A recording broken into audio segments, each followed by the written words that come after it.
मुख्यमंत्री के इशारों पर ही इस तरह से मुसलमानों का कत्लेआम हुआ है, उनके गोली मारी गई हैं और जिस पे हल्द्वानी का एडमिनिस्ट्रेशन इस बात पे शामिल है। पुलिस ने ओपन फायरिंग शुरू करी और तकरीबन 1000 राउंड से ज़्यादा फायर किया गया। वहाँ पर एक शादी हो रही थी, उसके टेंट को भी आग लगा दी गई। लोगों ने उसको बुझाया। पत्थरबाजी नगर निगम के लोग भी करते हैं और नगर निगम में जो लोग काम करते थे उनके समाज के लोग भी करते हैं और फिर पुलिस की लाठियां मुस्लिम महिलाओं पर पड़ती हैं। सर, जो ऑलरेडी ट्रांसफ़र किया जा चुका है, जिसको वहां से निकलना है, चार्ज रिलीव करने हैं, लेकिन वो वहां पर बुलडोज़र चलाने का आदेश देता है। एक 1.25 लाख की आबादी 6 दिनों से कैद कर दी गई है, जिसको ना पानी मैसर है, ना खाना मैसर है, ना चीज़ें मैसर। हल्द्वानी में मुसलमानों का कत्ल किसी और ने नहीं बल्कि वहाँ के मुख्यमंत्री पुष्कर सिंह धामी ने कराया। उनके कहने से मुसलमानों के ऊपर गोलियां चलाई गईं। ये मैं नहीं कह रहा, बल्कि APCR की टीम, कुछ बुद्धिजीवियों की टीम, सामाजिक कार्यकर्ताओं की टीम और जमाते इस्लामी के कुछ एक लोगों की टीम गई थी, जो कि फैक्ट फाइंडिंग रिपोर्ट लेकर के आए थे। नदीम खान, सामाजिक कार्यकर्ता, उन्होंने बाकायदा कहा है कि मुसलमानों का कत्ल और जो कुछ उत्तराखंड के हल्द्वानी में हुआ, वहाँ उसका सबके ज़िम्मेदार कोई और नहीं बल्कि ख़ुद वहाँ के CM पुष्कर सिंह धामी हैं, जिनके कहने पर ये तमाम तांडव हुआ, जिनके कहने पर गोलियां चलाई गईं, निहत्तों को घरों से उठाया जा रहा है। 6-7 दिन 8 दिन से लोगों को घरों में कैद किया गया है।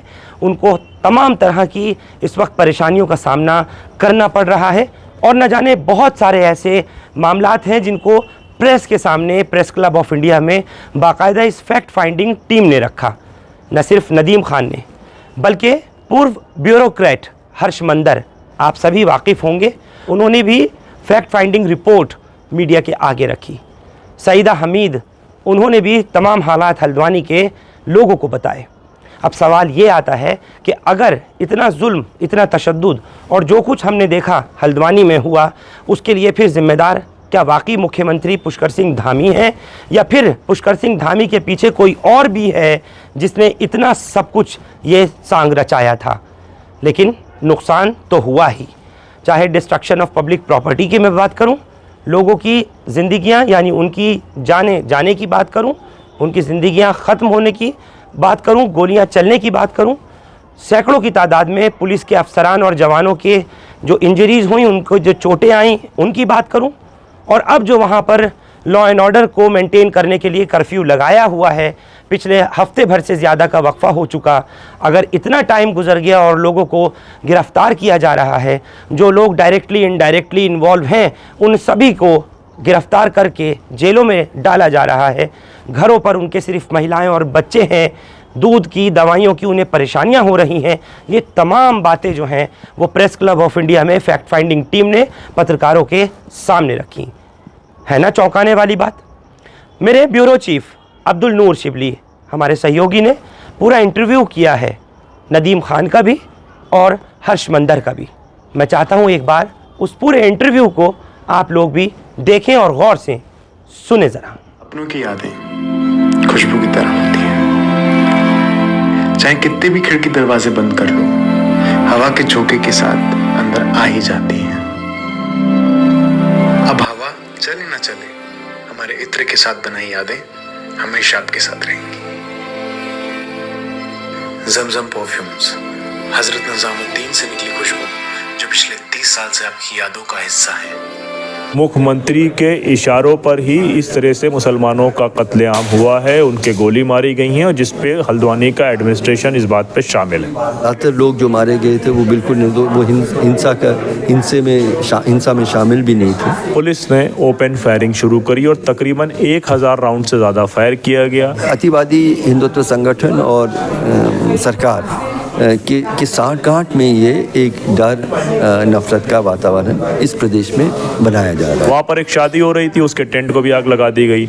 लोगों ने उसको बुझाया। सबके बावजूद भी जो हिंसा हुई वो गलत हुई, बहुत गलत हुई। पत्थरबाजी नगर निगम के लोग भी करते हैं और नगर निगम में जो लोग काम करते थे उनके समाज के लोग भी करते हैं और फिर पुलिस की लाठियां मुस्लिम महिलाओं पर पड़ती हैं। तथाकथित तौर पे ये पर एक माहौल बनाया गया है कि मुसलमान खतरनाक नागरिक हैं जो हर किस्म के जहादों में शामिल हैं। ऑफिसर जो ऑलरेडी ट्रांसफ़र किया जा चुका है, जिसको वहाँ से निकलना है, चार्ज रिलीव करने हैं, लेकिन वो वहाँ पर बुलडोज़र चलाने का आदेश देता है।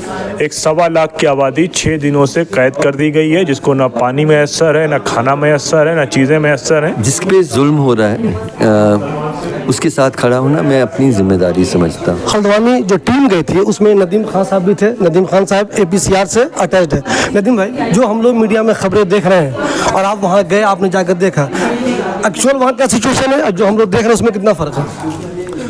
देखिए, जो यहाँ का मीडिया दिखा रहा है, जिसको आप लोग गोदी मीडिया या इलेक्ट्रॉनिक मीडिया कहते हैं, वो तो मजलूम को जालिम और जालिम को मजलूम दिखा रहा है। एक 1.25 लाख की आबादी 6 दिनों से कैद कर दी गई है, जिसको ना पानी मैसर है, ना खाना मैसर है, ना चीज़ें मैसर हैं, और उसको कैद कर लिया गया है कि कुछ लोगों ने ये शरारत करी थी, तो इसको हम लोग अंग्रेज़ी में कहते हैं कि कलेक्टिव पनिशमेंट दिया जा रहा है।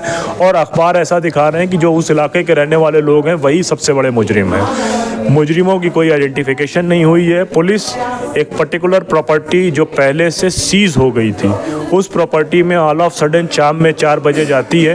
पहाड़ी इलाकों में शाम पहले होती है, आपको खुद अंदाज़ा होगा। रात के वक्त में जाते हैं, बुलडोज़र चलाते हैं। कुछ घरों पर लोग उसका अपोज नहीं करते हैं, लेकिन जब वो मस्जिद पे आते हैं तो उनका ये कहना था कि जब ये प्रॉपर्टी सीज़ हो चुकी है, मैटर कोर्ट में जा चुका है, 14 तारीख की डेट है, तो 14 तक इनका इंतज़ार कर लीजिए।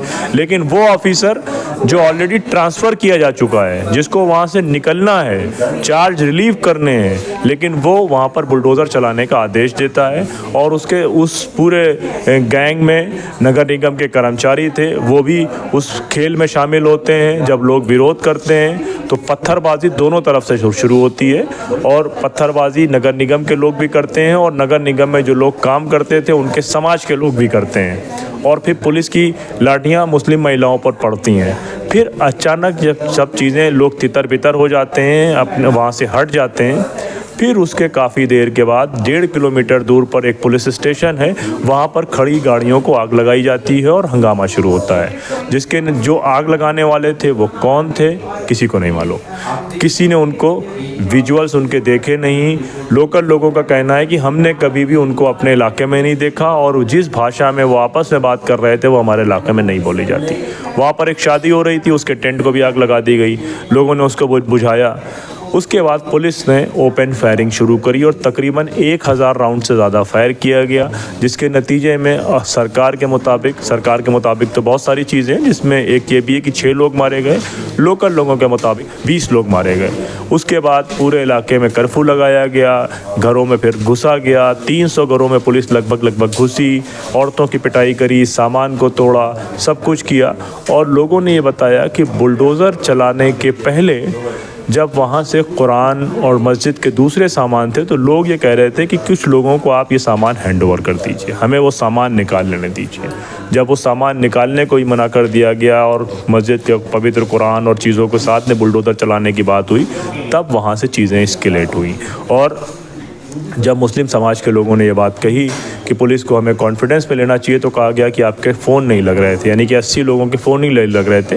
जिस तरीके से हल्द्वानी का प्रशासन और वहाँ की DM और ट्रांसफ़र हुआ ऑफिसर ये काम कर रहा है, तो उससे लगता है कि एक पॉलिटिकल कॉन्स्पिरेसी है, जो वहाँ के गवर्नमेंट के एजेंडा को ये पुलिस और एडमिनिस्ट्रेशन सेटल डाउन करना चाहते हैं। नदीम भाई, एक चीज़ ये कहा जा रहा है कि वहाँ एक तरह का डिटेंशन सेंटर बना हुआ है 6 दिनों से।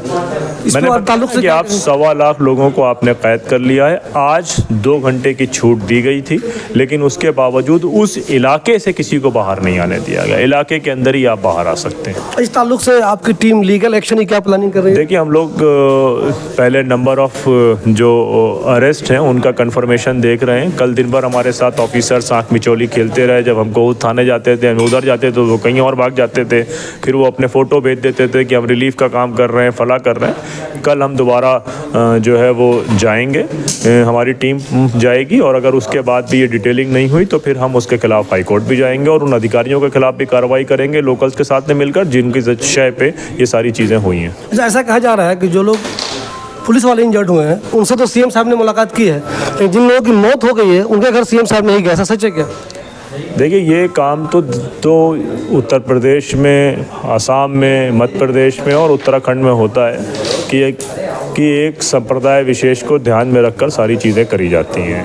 अगर वो मुसलमान है तो उसको पहले ही क्रिमिनल मान लिया जाता है और वो सरकारों के इस पूरे जो एजेंडाज हैं उनको ये चीज़ें सेटल करती हैं, उसको ये चीज़ें पसंद करती हैं। तो ये सारी चीज़ें उसके हिसाब से फिक्स करी गई हैं और मुख्यमंत्री मिले नहीं, ये एक बड़ी बात नहीं। मेरे नज़दीक मुख्यमंत्री के इशारों पर ही इस तरह से मुसलमानों का कत्लेआम हुआ है, उनके गोली मारी गई हैं और जिस पे हल्द्वानी का एडमिनिस्ट्रेशन इस बात पे शामिल है।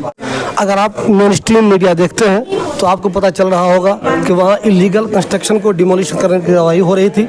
उस दौरान लोगों ने पत्थरबाजी की। अगर आप मेन मीडिया की माने तो पुलिस वालों को मारने की कोशिश हुई, उनको घेरने की कोशिश हुई और पुलिस थाने को जला दिया गया। लेकिन सच्चाई वही नहीं है जो आप मेन स्ट्रीम मीडिया में देख रहे हैं। करवाने मोहब्बत और APCR की फैक्ट फाइंडिंग टीम उत्तराखंड गई थी, हल्द्वानी गई थी और वहाँ जाकर इस टीम ने जानने की कोशिश की कि क्या वही कुछ वहाँ हुआ है जो आप मेन स्ट्रीम मीडिया पर देख रहे हैं या जो आप देख रहे हैं वो झूठ देख रहे हैं। इस टीम में हर्ष मंदर साहब भी थे। हर्ष मंदर साहब को आप सब लोग जानते हैं, ये कई शहरों में कलेक्टर रह चुके हैं, ब्यूरोक्रेट रह चुके हैं और अब जहाँ भी ह्यूमन राइट्स का वायलेशन होता है वहाँ आपको हर्ष मंदर साहब नजर आएंगे। ये वहाँ भी गए थे। सर, अभी आपने प्रेस कॉन्फ्रेंस के दौरान एक बहुत ही ख़ास बात ये कही, अगर हम ये कहें कि आपने इल्ज़ाम लगाया कि उत्तराखंड को होली लैंड बनाने की एक प्लानिंग है और उसके तहत वो चाहते हैं कि बिल्कुल इस इलाके को या इस स्टेट को मुस्लिम फ्री कर दिया जाए। तो एक इल्ज़ाम खतरनाक नहीं लगा रहे हैं आप? नहीं, ये खतरनाक मतलब देश के लिए खतरनाक है। इसमें कोई संदेह नहीं है कि बहुत सारे अतिवादी हिंदुत्व संगठन इसकी घोषणा खुले तौर पे कर रहे हैं, उनके खिलाफ कोई कार्रवाई नहीं हो रही है और सरकार, पुलिस, जो प्रशासन है, उनकी जिम्मेदारी बनती है कि इस तरह की धमकी और इस तरह की असंवैधानिक घोषणा अगर होती है तो उनके खिलाफ कार्रवाई होनी चाहिए, जो नहीं हुई है, जिससे एक किस्म की मौन सहमति दिखती है। वो सिर्फ यहाँ तक सीमित नहीं रही कि इन लोगों की घोषणाएं, क्योंकि फिर तथाकथित तौर पे ये पर एक माहौल बनाया गया है कि मुसलमान खतरनाक नागरिक हैं जो हर किस्म के जिहादों में शामिल हैं।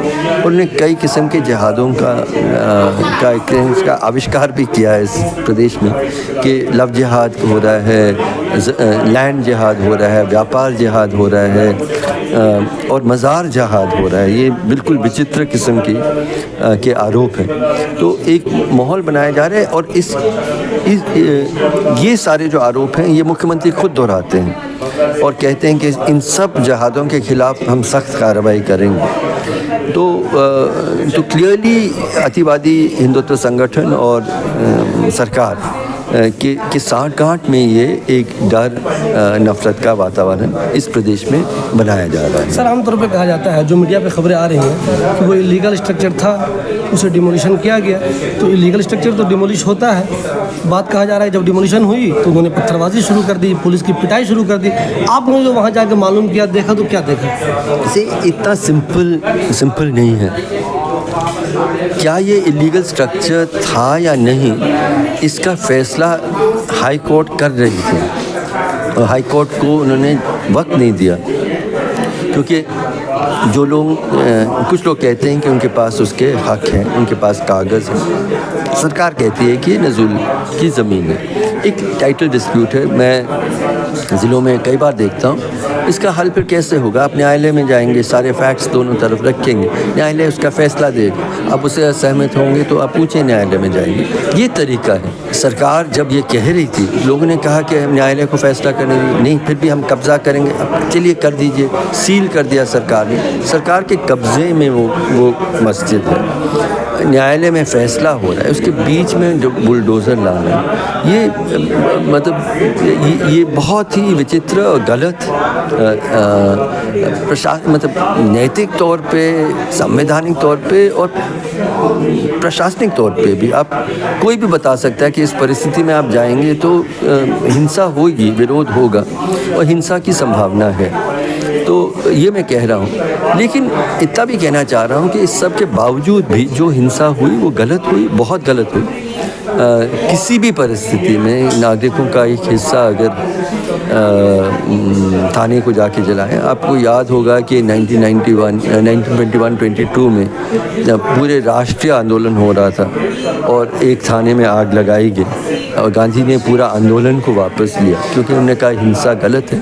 तो वो हिंसा गलत है, इसको हमें मानना बहुत ज़रूरी है, लेकिन उस परिस्थिति में लोग का आक्रोश उस सीमा तक क्यों पहुंचा, उसको भी हमें समझना बहुत ज़रूरी है। उसकी प्राथमिक जिम्मेदारी सरकार सर, आप कई अहम पोस्ट पे रह चुके हैं, अब हालात से आपने पहले भी निपटा है। जब हालात ख़राब होते हैं तो कहा जा रहा है कि 6 लोग वहाँ मारे गए, कुछ लोग कहते हैं नहीं 6 लोग से ज़्यादा लोग मारे गए, उससे ज़्यादा भी हो सकते हैं।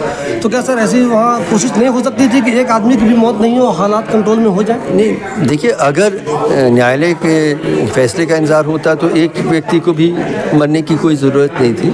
अगर तोड़ना भी पड़ता तो सबको विश्वास में लेके एक बातचीत के साथ ये होता तो ये परिस्थिति नहीं बनती जिस तरह से सरकार ने किया।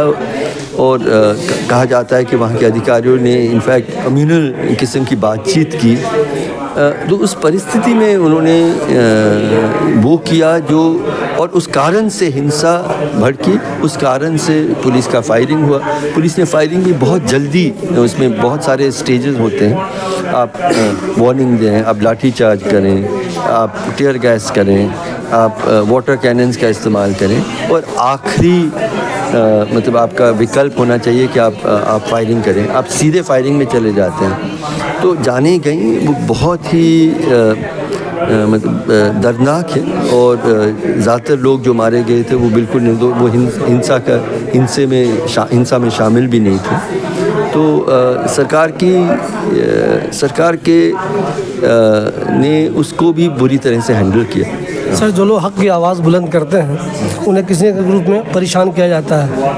आपको भी कई बार परेशान करने की कोशिश की गई है, जारी है। तो सर मेरा सवाल ये है कि क्या कभी आपको डर नहीं लगता, आपको ये टेंशन नहीं होती, अरे मैं किन चक्करों में आ गया, मुझे ये सब नहीं करना चाहिए, क्यों परेशान हो रहा हूँ मैं दूसरों के लिए? देखिए, जिस पे जुल्म हो रहा है उसके साथ खड़ा होना मैं अपनी जिम्मेदारी समझता हूँ, और कुछ भी उसके कोई भी अंजाम होगा मैं पीड़ित के साथ खड़ा रहूँगा, और जो भी परिणाम होंगे उसको एक्सेप्ट करूँगा।